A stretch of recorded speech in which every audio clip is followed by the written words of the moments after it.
Ինչ վիճակում է հիմա աղետի գոտին, արդյոք այս 37 տարիների ընթացքում վերացել է աղետի գոտի հասկացությունը։ Ոչ, արդեն 33 տարի եսպես թափառական մանկուկ եմ, կորցրել եմ ու չեմ ստացել, արդեն 14-րդ տեղն է տիաբդի տեղափոխվում, աղջիկ ջան։ Ավտոկայանի տարածքը թեթևցել է, տոմիկների քանակը պակսել է, բայց ընդհանուր առմամբ իրավիճակը չի փոխվել։ Աղետի գոտին երևի ահագին սարկած է, չեմ ասել քանի տոկոս, ահագին սարկած է, կամ մարդը որ մոռացել է, բայց հələ կա, դիակելը վայ էլի որ կա։ Ճիշտ է, մարդիկ շատ են տներ ստացել, բայց էլի բավականին շատ կա, չէ, այդպես չէ որ աղետի գոտին կարելի համարել վերացած։ Դեռ չի վերացել աղետի գոտին, քանի որ տնակները շատ են։ Աղետի գոտի հասկացությունը չի վերացել, քանի որ երկրաշարժից հետո շատ դոմիկներ են մնացել։ Իմ կարծիքով չի։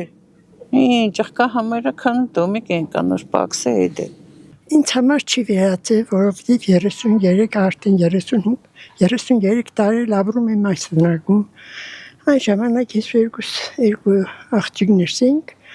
Ընտանիքս բազմացել է։ Իսկում ղեկավարման տարիներին են ավելի շատ շինարարական աշխատանքներ կատարվել ու մարդիկ տնակներից նոր տներ են տեղափոխվել։ Ես չեմ կրնասում ժամանակեն այդպես եղել, համենայն դեպս ամեն ղեկավար իր գործը արել է։ Այդ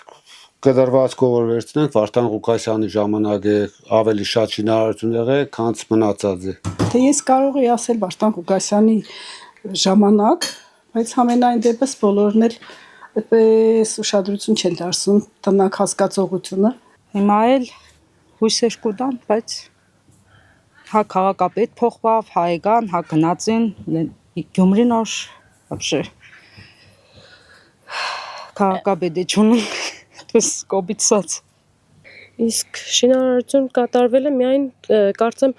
Վարդան Ղուկասյանի օրոք Գյումրիում։ Դրանից հետո ես չեմ նկատել, որ շինարարություն լինի Գյումրիում եւ բնակարաններ հասկացնեն դոմիկներում ապրող մարդկանց։ Օրինակ ես մեծ թաղը 1000 բնակարան էր, 1000 ընտանիք կաբրեին, 1000-1100 երևի, բայց սա Քոչարյանի ու Սերժի ժամանակ գնացին։